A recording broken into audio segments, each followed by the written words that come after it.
I have the honor to chair this kind of session today, mostly because we distributed different lectures between us, and I already knew Professor Nobuyoshi Yamabe from his art historical work, which of course was interesting for me. He studied in Osaka, and I think already there he got the kind of seed of his Yogacara interest. But then also did the PhD, the doctoral degree at Yale University, and there worked on a different subject, namely the Visualization Sutra.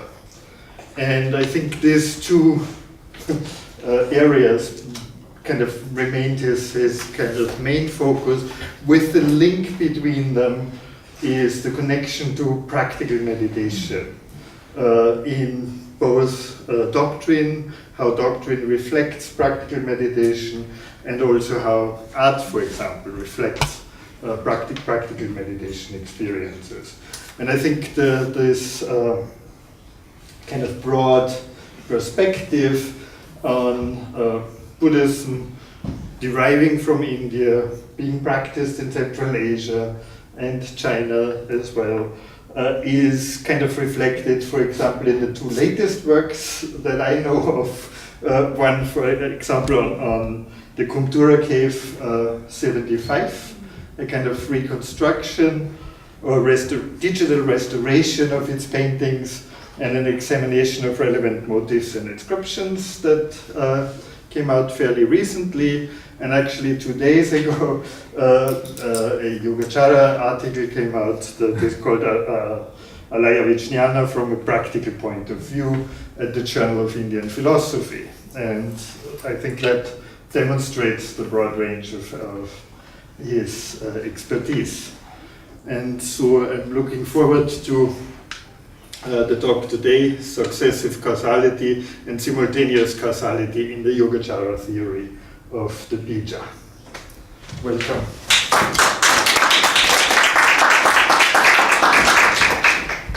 So thank you very much, Dr. Arutsanis, for your very kind introduction.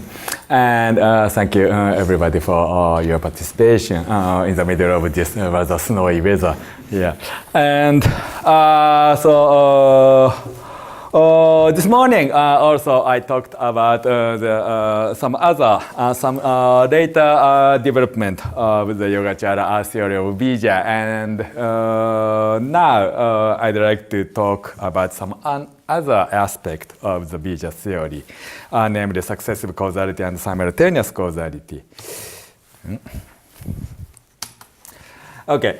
So, these are, famous triad of the important figures in the early Yogacara history in Hokuendo Chapel in Kofukuji in Nara. And the central figure is Maitreya, and to your right you see Asanga, and to your left you see Vasubandhu. They are, as you know, important brothers. And this is Maitreya, and this is of course a legendary figure, and he is a bodhisattva in Toshita, and he is practicing to be the next Buddha. And this is Asanga, and this is a famous sculpture by important Buddhist artist Unke in the early Kamakura period, and I'm sorry. And so obviously he had no idea, he must have had no idea about how Asanga and Vasubandhu looked like. But if you compare these two persons, this is Asanga and this is Vasubandhu, and they are different, represented quite differently, I think. And Vasubandhu, doesn't really look like a friendly person. He looks like a very difficult and argumentative person, and I think probably he was this kind of person. judging from his Abhidharma Kosha, etc. And Asanga looks like more profound and calm spiritual type of figure. And I think he was indeed this kind of person. He had deep meditative experience, and according to the tradition, he using his meditative power, he ascended to the Tushita heaven and encountered Maitreya and received teachings from Maitreya. Yeah, so I think Japanese artists had a good idea of the characters, different personalities of these two important religious figures. Okay, and Asanga wrote many important treatises, but I've listed only the three works that are directly relevant to this talk. And the first one is obviously the Yogacara Bhumi. And Yogacara Bhumi is not exactly Asanga's original work, because according to tradition, this is the teaching he was given by Maitreya. So in East Asian tradition, Yogacara Bhumi is usually attributed to Maitreya himself. But anyway, both according to the Tibetan tradition and East Asian tradition, it was Asanga who received Yogacara Bhumi and disseminated in the human world. And Mahayana Sangraha and Abhidharma Samuccaya, I'm sorry, I missed H here. Just DH. And these are two Asanga's original and theoretical works. And Yogacara Bhumi, according to the modern scholarship, particularly by Professor Lambert Schmidhausen, this is not a work, coherent work written by a single author. This is a compilation of some historical development. And so this has some older elements and younger elements, as I discussed this morning. And it consists of these five sections: basic section, Vinishya Sangrahani, Vivarana Sangrahani, and Pariyaya Sangrahani, and the Vas Sangrahani. And for this talk, directly relevant portions are these the first two chapters, Pancha Vijnanakaya Samprakta Bhumis and Mano Bhumi in the basic section. And Lambert Schmidhausen, published many important works about Yogacara Buddhism, and this is one of his representative works. And according to Professor Schmidhausen, there are at least three strata of the Yogacara Bhumi, and the oldest portion is part of the basic section. In particular, Shravaka Bhumi is a chapter discussing the traditional practice of auditors. And then Bodhisattva Bhumi, obviously, is discussing the practice of Mahayanist Bodhisattva. And then Vas Sangrahani, this is sort of a commentarial portion on Sanyukta Agama, one of the traditional agamas. And then the second layer is the other parts of the basic section. And then the youngest layer is the Vinishya Sangrahani.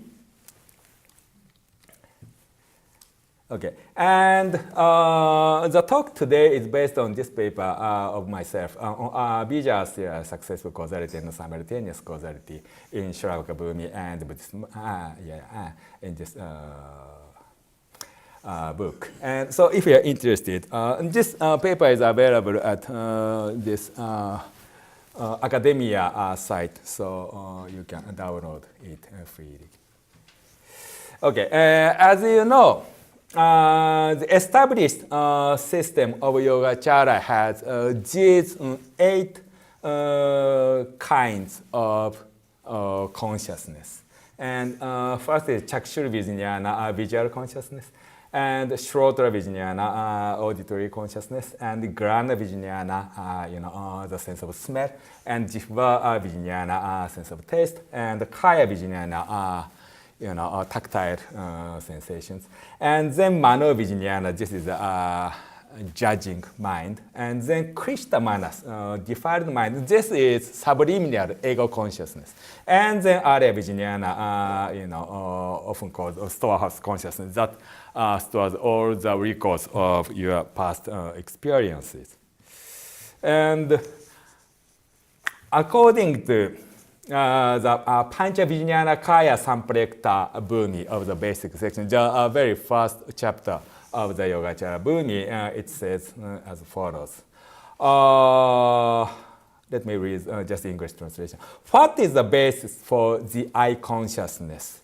There are three bases. The first one is coexisting basis. That is the visual faculty of the eye. So Indriya, for Vijnana to arise, there must be Indriya that support Vijnana. And that is the first Ashraya basis. And the second basis is Samanantara Ashraya, the preceding basis. And that is Manas. And this is Manas in the traditional sense, namely consciousness that has perished in the preceding moment. Yeah, because the preceding moment perishes, the succeeding moment takes place. And that is the traditional Abhidharmic system of consciousness. And then the third basis is the seed basis, Bija Ashraya. And seed basis is Arya Vijnana, which contains all seeds, physiologically maintains the body, and is comprised in karmic maturation. Yeah. So for all the five sense consciousness, there are similar descriptions of three types of ashrayas. And then for Mano Vijnana, mind, there are only two bases, Ashraya Katamaha. There are Samanantara Ashraya and Bija Ashraya. Samanantara Ashraya is the preceding basis, is Manas, the same thing. So the mind of the consciousness of the preceding moment. And then the seed basis is, as described above, Arya Vijnana that contains all the seeds. So, which means that for Mano Vijnana, there is no material faculty, Indriya. So there are only two bases. Yeah.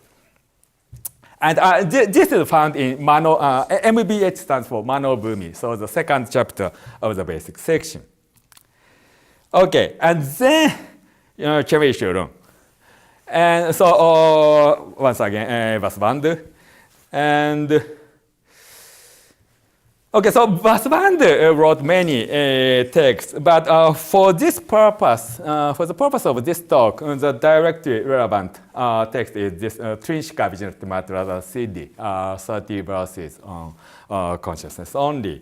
And this is a concise text, and he didn't write a commentary by himself. So there are different interpretations. And according to the East Asian tradition, 10 masters wrote 10 separate commentaries. And among those 10 masters, the best known ones are these two, Dharmapada and Sthiramati, and there are obviously 8 others. And then just famous Master Xuanzang went all the way from China to India to study Yogacara Buddhism. And after his return to China, Chang'an, again, according to the East Asian tradition, first Xuanzang thought that he should translate these 10 commentaries separately. But then one of his major disciples, Tzuren Fashi, suggested that if you 10 different commentaries separately, it will only confuse people. So you should compile these 10 different commentaries into a single text.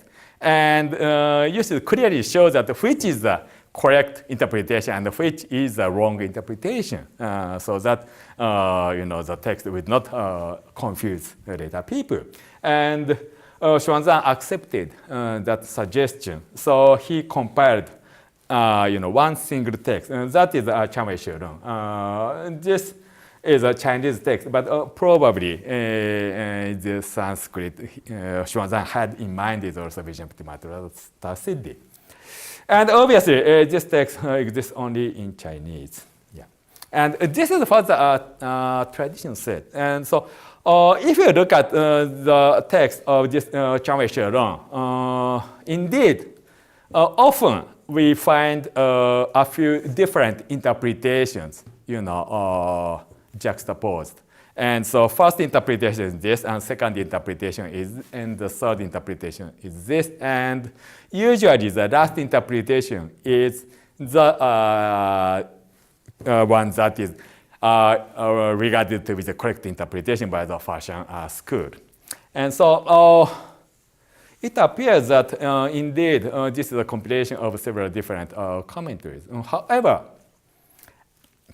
I'm not totally convinced by this tradition. And I discussed that point in this Japanese paper. And what I said is that if you look at this Vivrita Guhyarta Pindavyakya, the anonymous commentary on the Mahayana Sangraha that I discussed this morning, in this Vivrita Guhyarta Pindavyakya also, oftentimes a few different theories are juxtaposed on the same question. So my suspicion is that perhaps these giving different interpretations on the same issue was the style of later Yogacara text in India.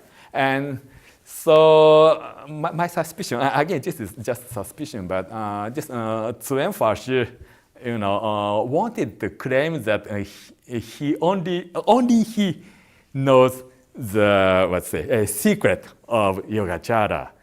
So if you want to understand the essence of Yogacara, you have to come to me and receive my teaching. Yeah. So what he says on this matter is not totally reliable. That's my suspicion. Anyhow. According to the Chanwei Shilong, concerning the seed basis, we find this argument.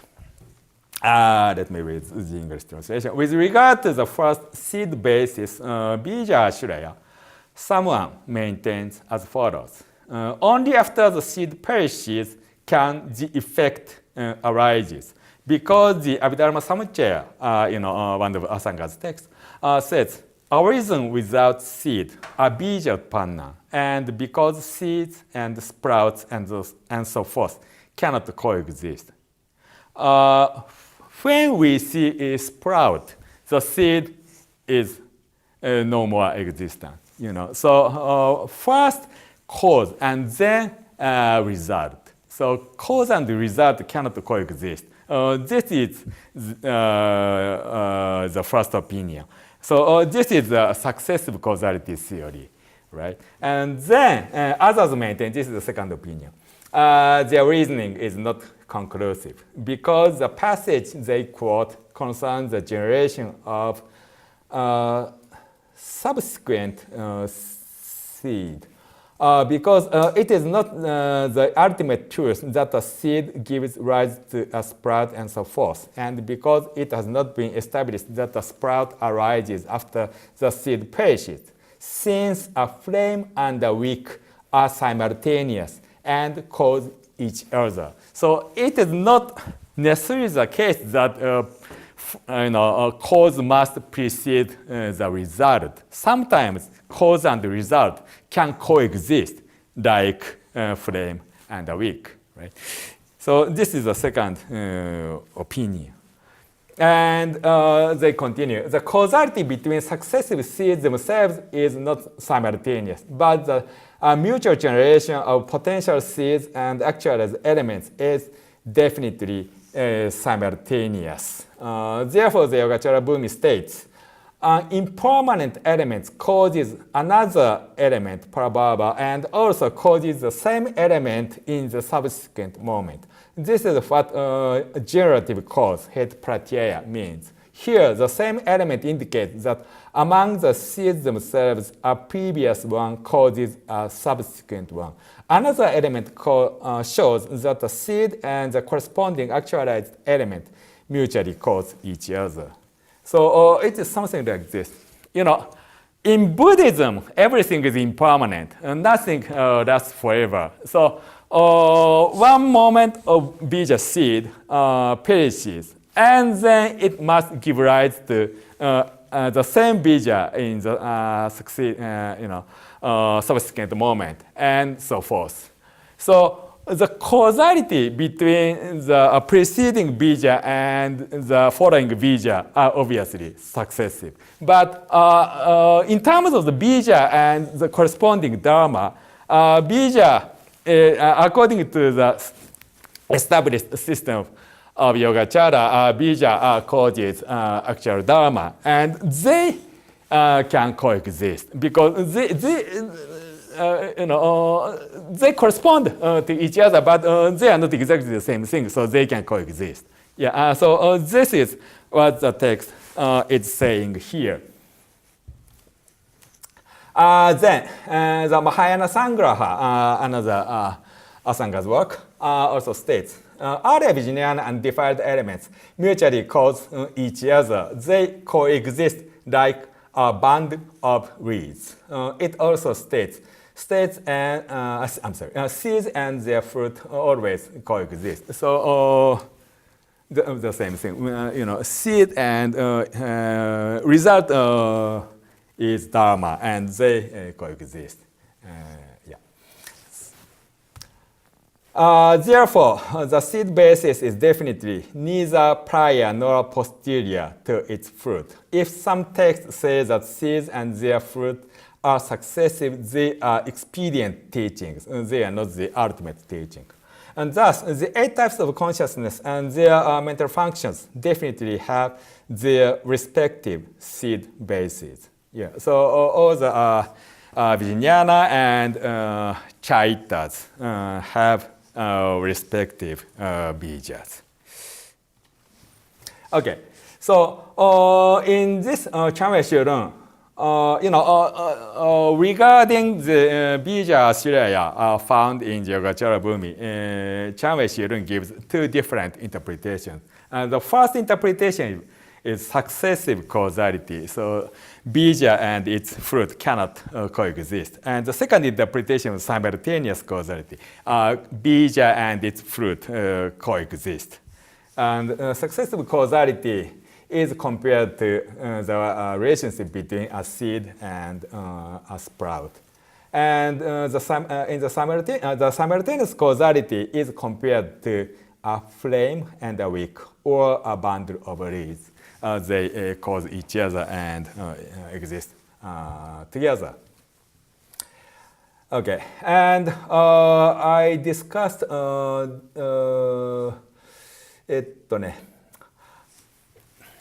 yeah, so here my starting point is Chanwe Shirun, which I said is a Chinese text, but it was a compilation or translation by Xuanzang, and obviously Xuanzang was well familiar with Indian Yogacara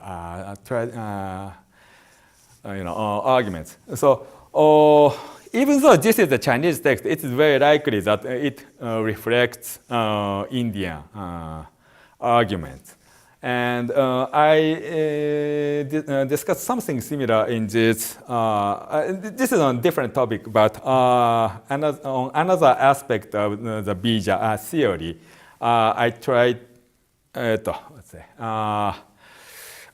to trace the sources of some controversy found in Chanwe Shirun into Indian Yogacara text, and I think something similar can be observed here as well. Okay, so first let's see passages quoted in support of the successive causality theory. And the first passage quoted in the Chawen Shorin is this Abhidharma Samuccaya. And the original Sanskrit is very concise, only this. Again, sorry, there should be no marker on sorry. Sabija Utpanna and Abija Utpanna. And the Chinese translation is this one. And so, what has arisen accompanied by a seed, and what has arisen unaccompanied by a seed? And what does it mean? And according to the Abhidharma Samuccaya Bhashya commentary on this Abhidharma Samuccaya, we find this explanation. What has arisen accompanied by a seed means the elements other than the last skandhas of an arhat. And what has arisen unaccompanied by seeds means the last skandhas of an arhat. Okay, so the skandhas, pancha skandhas, in the last moment of an arhat has a special meaning. How so? Because just after the last moment means the last moment of his life. So the next moment is nirvana, complete nirvana without remainder.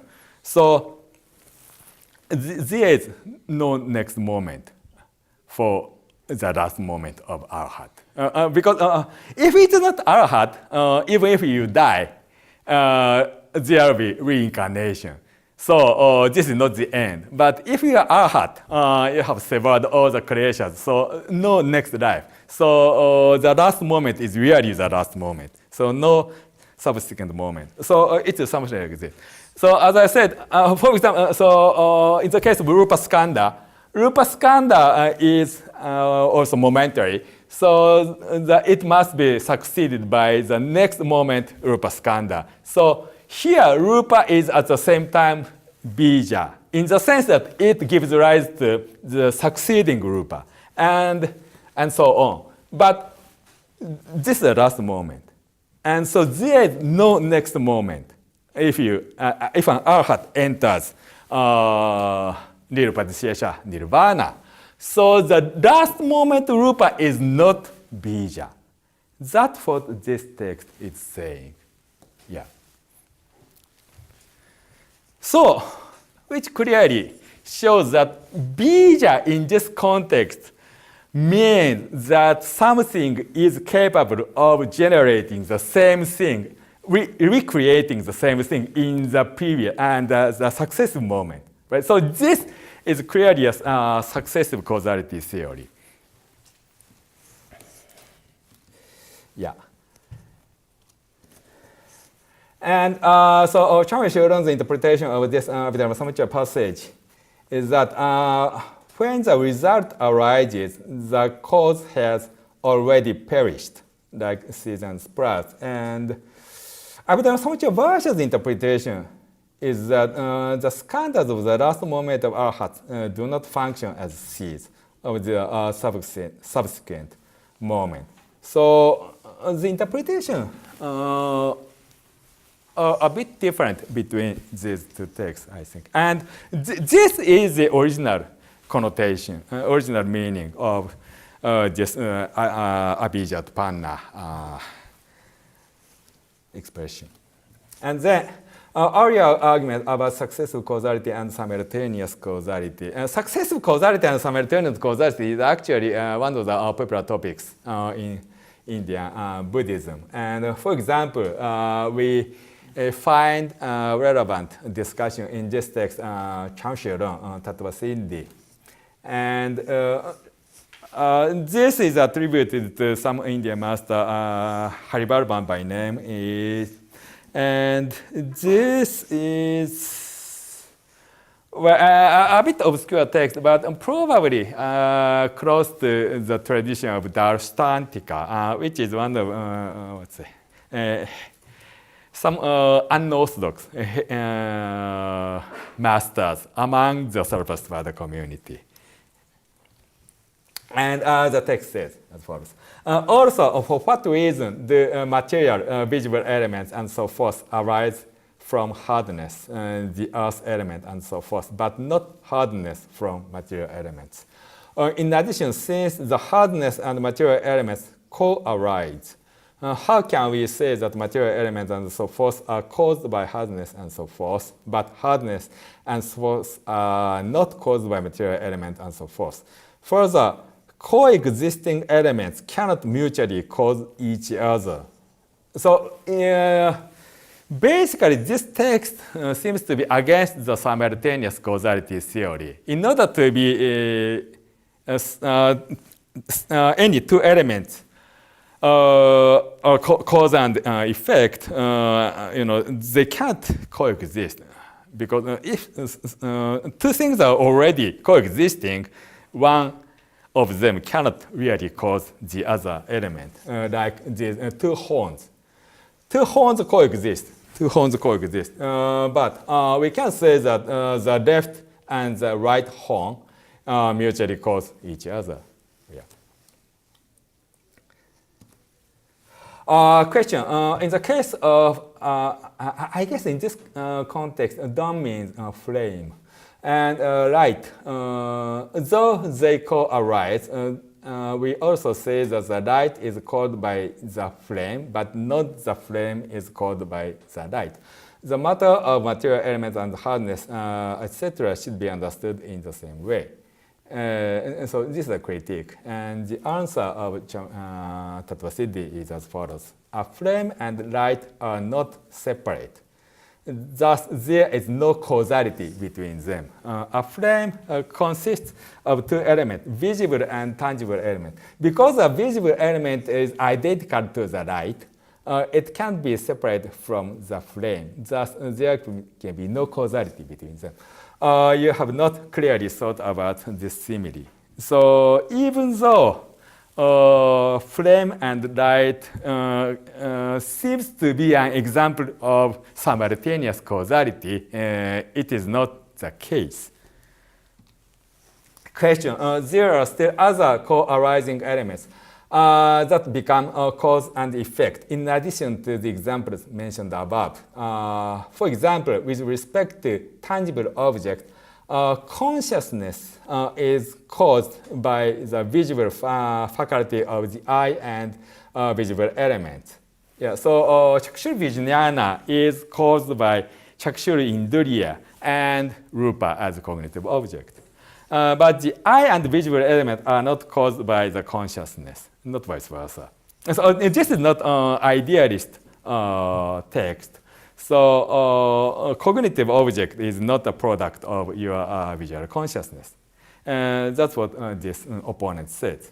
And the answer is, this is not the case. The eye consciousness is caused by the preceding mind and conditioned by the eye and visual element. Because the mind perishes earlier, how can the cause and effect co-arise?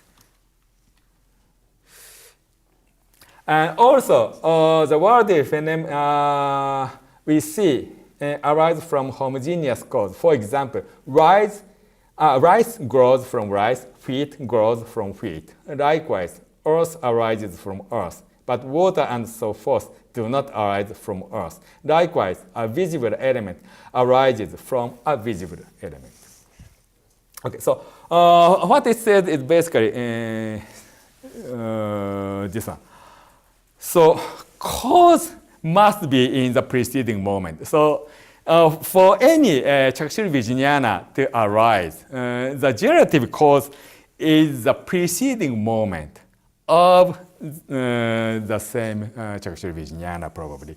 And other supporting elements like Indriya and Alambana, they coexist, but they are not generative cause. Yeah, because they are already there.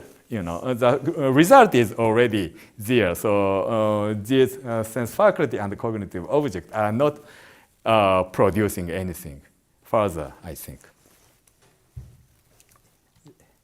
Yeah, so that's what this text is saying.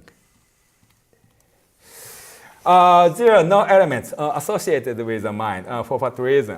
Because there are no mental functions. What can the mind be associated with? Also, mental aspects like sensations cannot be simultaneous. In addition, the cause and effect are not simultaneous. Since the consciousness is a cause of elements like ideation, they should not co-arise. Therefore, there is no association between the mind and mental functions. Sarvasvada said that Vijnana and Chaitas, coexist and work together, associated with each other. But this text does not accept that theory. Therefore, there is no association between the mind and mental functions. In addition, the Buddha states, this arises in the profound dharma of the causality, thus it can arise. Also, just as a grain, sprout, stem, branches, leaves, flowers, and fruit arise in causal succession, or consciousness and so forth, i.e. mental aspects, must also arise in succession.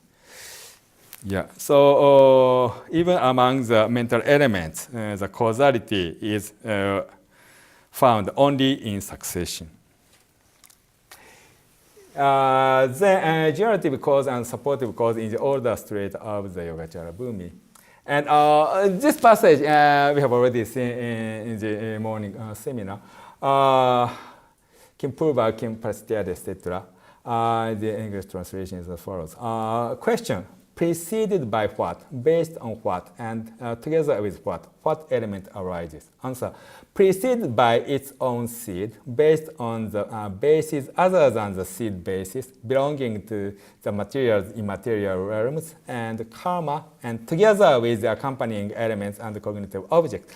Elements tied to the lastful material and immaterial realms, as well as elements not tied to any worldly realm, arise respectively. So the key is this first one, the first element, preceded by Kim Purva, Svabija Purva, right? And I think in this context, Kim Purva is the question, and Svabija Purva is the answer. And here, Purva should be taken in its literal sense, preceded by something.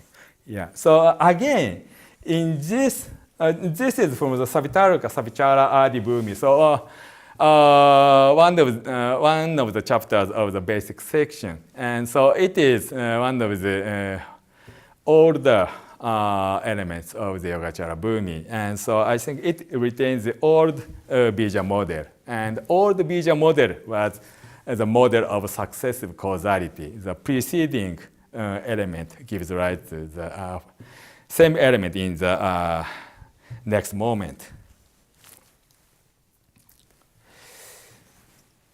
And this one also I quoted in this morning. Bija aparyaya, punaruddhatu, etc. The equivalent of bija element, etc. So bija and dhatu are also treated as synonyms. And bija, dhatu is often, in Yogacara tradition at least, often interpreted in the sense of hate. Dhatu and hate are the same thing. So dhatu means cause. And so bija and dhatu are also equivalent. But dhatu, as you know, is also used in the sense of 18 dhatus, 18 elements that constitute sensing being and the surrounding world. So every element that constitutes our cognitive world function as dhatu, i.e. bija, in this early system. Okay, and so the same understanding is found in this Vasangrahani section, and this also I mentioned in this morning. Let me read just the English translation. In some dhatus are twofold. The ones existing by nature, so primordial dhatus, and the ones enhanced through habitual practice. The ones existing by nature are, for example, the 18 dhatus, which are seeds staying in their own respective continuities. Yeah, so one of the 18 dhatus. So each of the 18 dhatus function as bija. Yeah.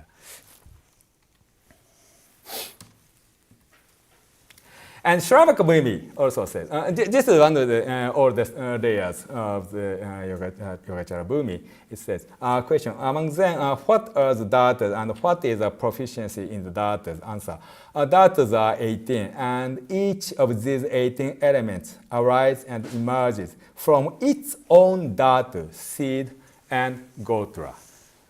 Yeah. So, all of the 18 elements arise from its own dhatu, bija, and gotra. And we should note here that Shravaka Bhumi is, as I said, one of the oldest layers of the Yogacara Bhumi. And in this Shravaka Bhumi, we don't have idealist element. And in the established Yogacara theory, everything, including external world, arises from the bija stored in our Arya Vijnana.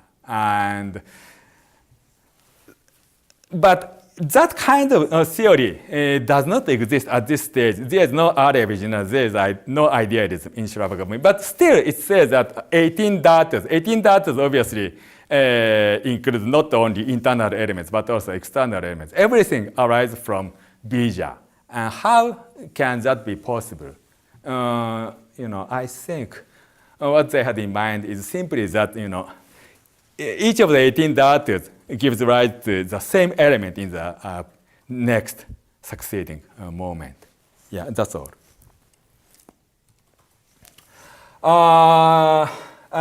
This is Panchavijnana Kaya Samprakta Manobhumi Vinishya. The first chapter of the Vinishya Sangrahani. Here, what is seed? It is not the case that a distinct entity separate from the sanskaras is called seed. The sanskaras existing, arising, and staying in a certain manner are called seeds and also fruit. And for those of you who attended the seminar this morning, this is actually section number 1. Of that bija discussion that I omitted this morning. And so this, as we discussed this morning, from the section 4 onward, bija was defined as parikalpita svabhava abhinivesha vasana. And there, the text also says that that seed is neither identical nor different from dharmas. But here, the text says that sanskaras are called seeds and also fruit. So bijas are not different from dharmas, period.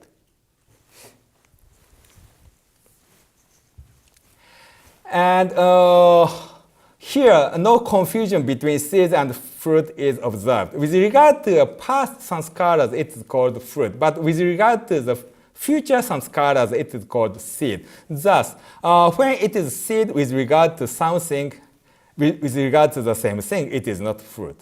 When it is fruit with regard to something, with regard to the same thing, it is not seed. Yeah, so the model is something like this. Each of the 18 dhatus, gives rise to the same element in the following moment. And with regard to its the next moment of the same element, this is bija and this is para. But in this relationship, the same element, this is the para of this bija, but at the same time, this functions as bija to the following moment of the same element. Yeah, and Vinishya Sangraha, Panchavijnana Kaya Samprakta Manobhumi Vinishya also said, the same thing as what we have seen in the Abhidharma Samuccaya Bhashya. That which is the visual faculty of the eye, but not I dhatu is the last moment of the eye of the arhat. This is the first possibility of the tetralemma. So that is called so because it reproduces the same element in the following moment. Yeah.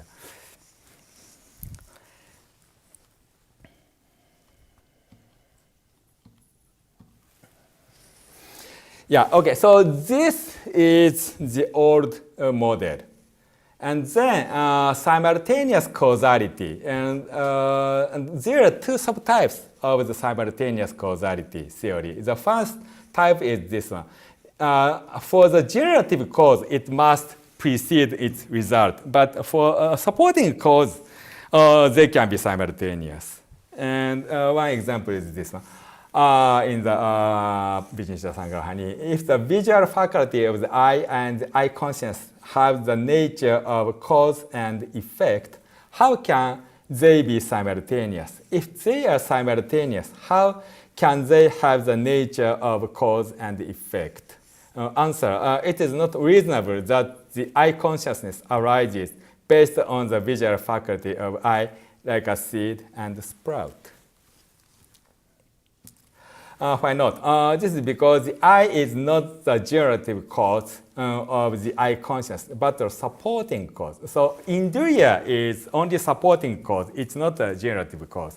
Therefore, like a flame and the light, these two can be a cause and an effect.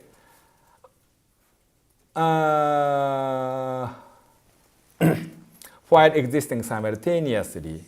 Like the eye and the eye consciousness, ear, nose, tongue, body, and their corresponding consciousness should also be seen in the same way. Otherwise, because there is no basis, eye and other types of consciousness cannot arise, even though they have their own seeds. Yeah, so in this model, supporting cause can be simultaneous, and this refers to the sense faculty, indriya, that coexist with vijnana. But generative cause must be the same element in the previous moment. They cannot coexist with its result. Yeah, and this is the theory we saw in the Tattva Siddhi. And Savitarika Savichara Dibhumi, it says, this is another passage quoted in the Chanwe Shirun. It says, even though an impermanent element is a cause of impermanent element, it is a cause of another element and of itself in the subsequent moment, but not of itself in the same moment. And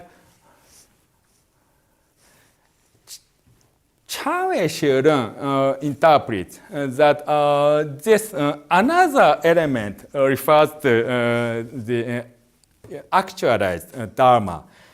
And so Parabhava refers to the relationship between Bija and Dharma. And Svabhava refers to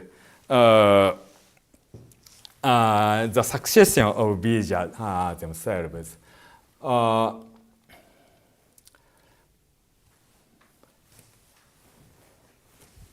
Yeah, but probably the original meaning is that each dhatus,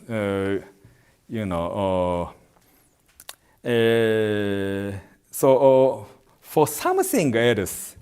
For example, in the relationship between indriya and vijnana, they can be simultaneous. But for the same element, like chakshur vijnana, no two chakshur vijnana can coexist. So their relationship must be only successive. Yeah.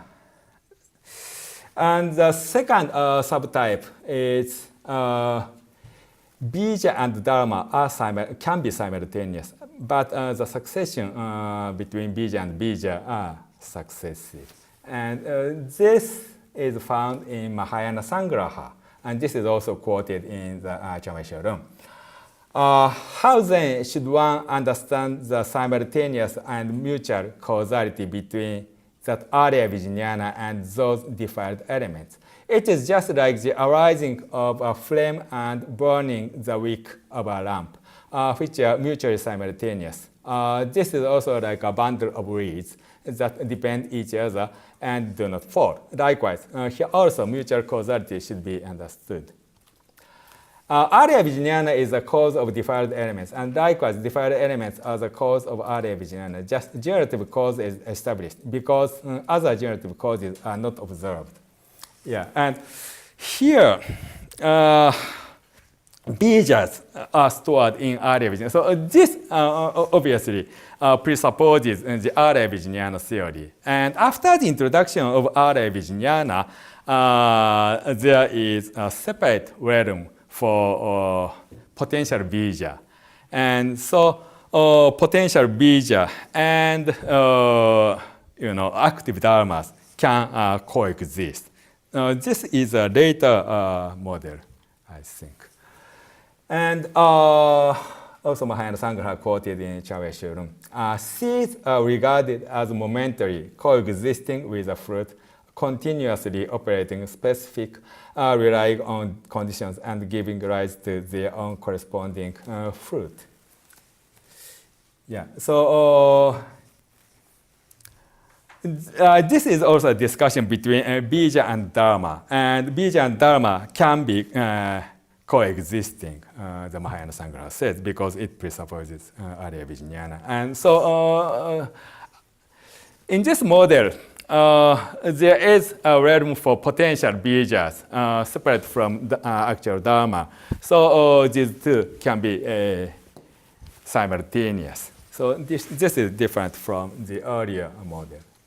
So in conclusion, I think in the old portions of the Yogacara Bhumi, each of the 18 dhatus were considered to reproduce itself in the subsequent moment. And in that sense, dhatus were called bijas. But this is quite different from the earlier Vijnana system of bijas. And in this model, bija is not latent. Bijas and actual dharmas are indistinguishable. They are basically the same thing. Yeah. With regard to the following moment, the same dharma is called a bija. Yeah. So there's no distinction between bija and dharma. And in this model, a generative cause must precede its fruit. Coexisting elements can only be supporting causes like induriyas or arambanas. In this moment, this model does not presuppose area Vijnana or Vijnaptimatra. So even though Shilabhaka Bhumi, for example, says that 18 dhatus arise from their respective bijas, they are not talking about idealist theory. They are only saying that each of the 18 dhatus reproduce itself in the following moment. After the introduction of area Vijnana, bijas and actual dharmas belong to somewhat distinct realms, and thus they can coexist while being cause and effect. The two theories in the Chave Shurun seem to represent these old and new models, I think. So even though Chave Shurun is, as I said, is available only in Chinese, I think Chave Shurun can be witnessed to the historical development in Indian Yogacara tradition. Thank you very much.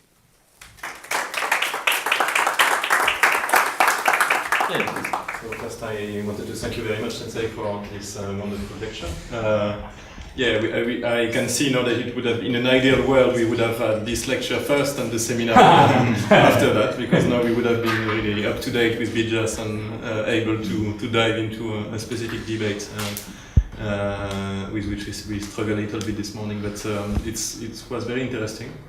I wanted to ask you, I'm sorry if it is an ignorant question, but I wanted to ask you maybe a bit more about your view about this Chanwei Sholung and its composition, because you seem to point in several moments in your lecture that this has been a bit dismissed as a kind of late Chinese composition by a specialist of Yogacaras, but in fact you think that it might be the reflection of a fairly late Indian commentary that reflects the kind of debates that were ongoing at the moment, and etc.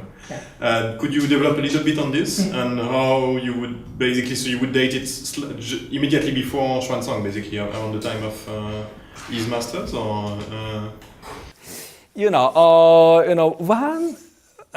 One thing that caused me to think this way is the Bibliotheca Pindaviakia I mentioned several times, And in my earlier papers, I discussed another controversy found in Chanwei Shirun, and that is about the origination of Bija. And so as we discussed this morning, somebody says that Bija exists by nature.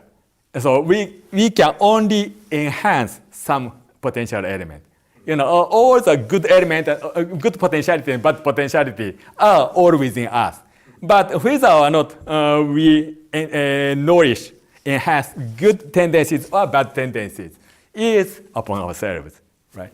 Yeah, and so that is the first theory. So all the element is already here potentially by nature. And the second theory is that no. All the Bijas are implanted by your conscious act. Yeah. And so that is the second sort of newly engendered Bija theory. And the third theory says that there are both possibilities. Some of them are innate, but some of them are generated by your act. Yeah, so the combination of the first two. Yeah, so these three theories are listed in Chanwei Shirun. And almost exactly the same three theories are found in Bibliotheca Hierarta Pindaviakia. Yeah. So unless, as I said this morning, Bibliotheca Hierarta Pindaviakia was somehow influenced by Chinese Buddhism, which I think is rather unlikely, the possibility, the likelihood is that that was the style of later Indian Yogacara texts, and only by some historical coincidence, not many later Yogacara texts survived in India. So we are not too familiar with the later style of Yogacara texts, But as I said, Bibliotheca Pindaviakia and also Yogacara Bhumi Viakia, this is another commentary extant only in Tibetan. They also have similar style, theory A, theory B, theory C. Yeah, and Chanwei Shirun also. So my suspicion is that probably Chanwei Shirun had some Indian original, very close to the present Chinese text. And Xuanzang maybe added something, but basically just translated the original text in front of him. And then, as I said, Cuen Dashi wanted to say that he only knows some secret. Yeah, only inherited the essence of Yogacara from Xuanzang. Yeah, so you have to listen to me. Yeah, and so for that purpose, he invented the story of the compilation of Chanwei Shirun. That's my suspicion. I may be wrong, but yeah, that's my impression. One. Any other question?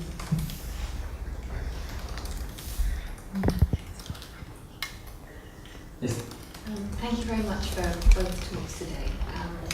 I was wondering if you could clarify for me where latency and manifestation of the seeds, so Anushaya and Parivastana, fit into the timeline of the earlier model of Bija. So can we understand latency and manifestation in terms of coexistence, generative and... My transmission, I may be wrong, but yeah, that's my impression.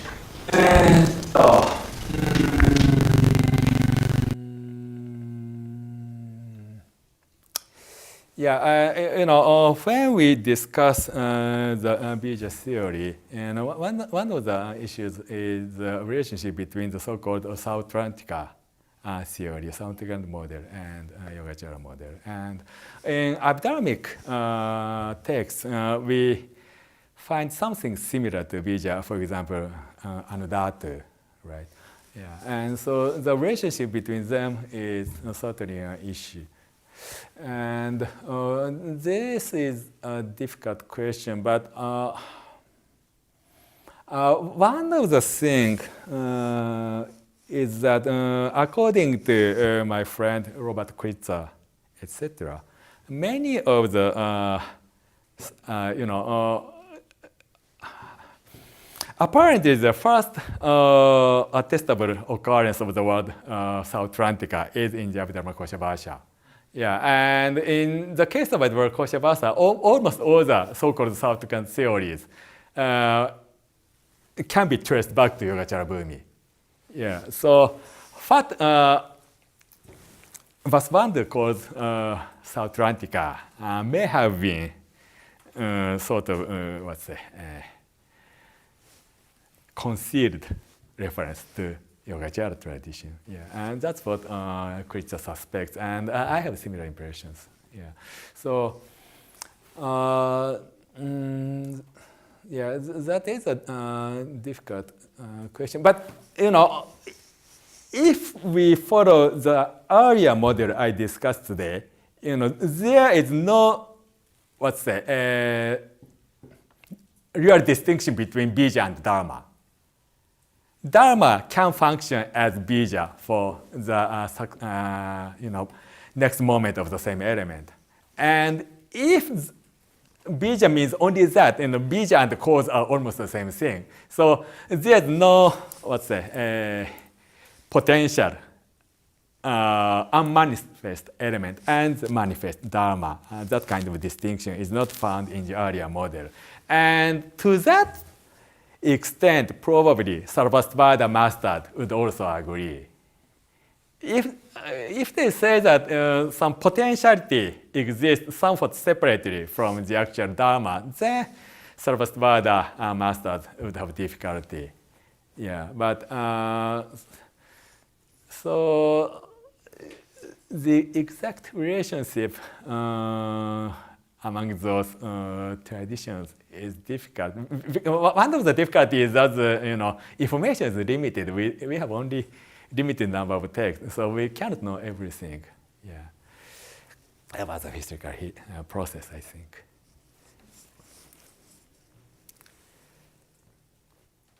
Bija for the. I have a question about the simile of the two horns. Yeah. Is that particularly Chinese, or is that? No. This is found in Tattvasiddhi, and Tattvasiddhi is extant only in Chinese, but it must be Indian text. Okay, so it's a familiar simile also in the Indian context. Yeah, I think so. Yeah. All right. Yeah. Okay. And does it have a set meaning? Does it refer to two things, or duality, or coexistence, or is the flexible metaphor? Yeah, so it's simply saying that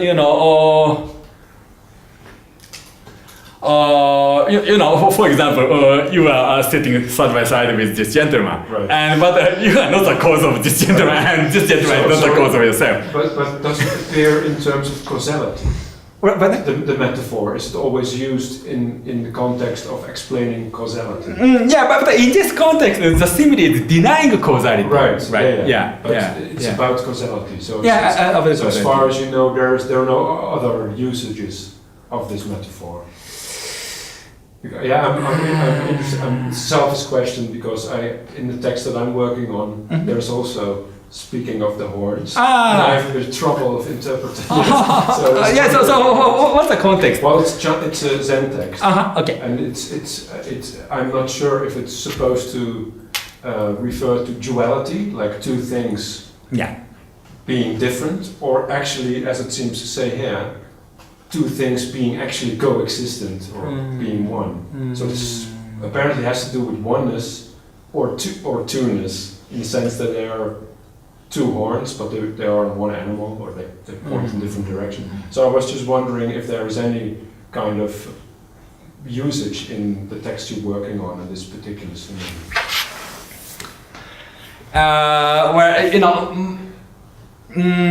My intuitive reaction is probably the context is different. Right. Yeah. But within the Chan tradition also there are historical developments and there are wide varieties. And I worked on some Chan texts from the Northern School. And at least for some of the Northern Chan texts, there's very strong influence of Yogacara theory. There are many Yogacara technical terms used in the Northern School text. One stereotypic image is fashion school is scholastic, hair splitting, impractical scholasticism, and Chan is very intuitive and practical and direct approach to the reality. So they are the opposite ends. But this is not necessarily the case. Sometimes they and fashion come very close to each other. Yeah.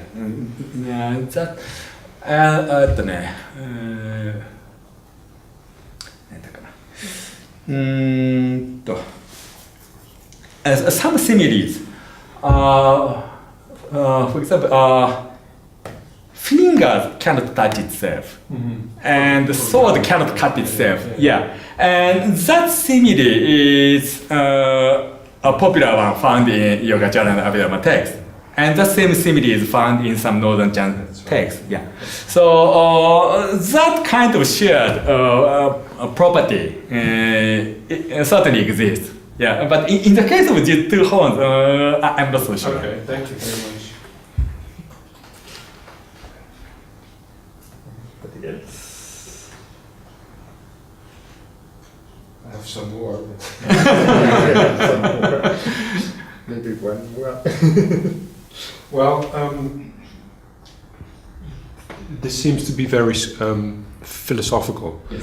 but I hear that you also wrote an article about the practical context of Yogacara. So I wonder if this ties in with a discourse about practice. I can imagine cause and effect is very important. I know in China and Japan it becomes important in the question whether Buddhist practice is necessary as a cause for awakening. So the status of Buddhist practice seems to tie into this. So I was wondering if you could speak a little bit about the kind of practical context in which these discussions arise.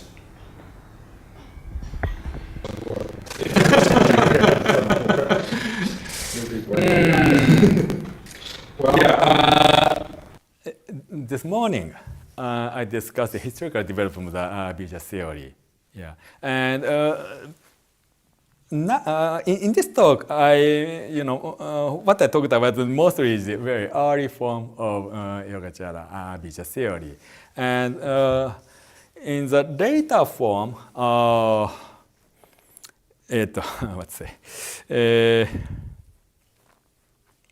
in the earlier form, all the potentialities, as I said, is already within you. Yeah, and so it is just a matter of enhancing, promoting which element. Yeah, and that is decided by your practice. Yeah, but in the more developed form, all bijas are implanted by your act. And act basically refers to your conceptual thinking. Yeah. So all conceptual thinking, whatever you think or judge within your mind, leaves its record in the area vijnana, and that creates and decides your cognitive world in the subsequent moment. Yeah. And probably that model reflect their meditative experience, I think. Yeah. One of the point of Mahayanist meditation is penetration into the non-conceptual realm. Yeah, and for average people, conceptual recognition is matter of course. So we never doubt that cognition. But once you experience that intuitive world beyond conceptualization, you realize that the conceptualized worldview is just bondage. Yeah, and that binds your cognition.